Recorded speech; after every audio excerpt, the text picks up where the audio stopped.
Polish your car in just 10 minutes with Waxpol Silky Touch. Polish in the shade on a cool, dry and clean surface using a buffing machine or by hand.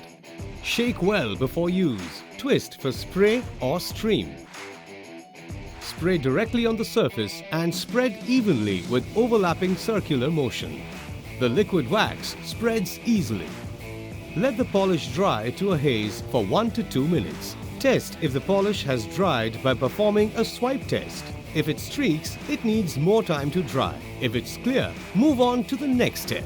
Fold a microfiber and easily wipe off with overlapping to and fro motion.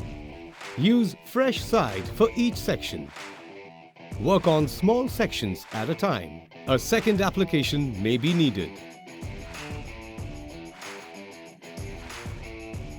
Get excellent water beading and protection from UV rays, acid rain and bug deposit, along with a mirror-like shine that lasts.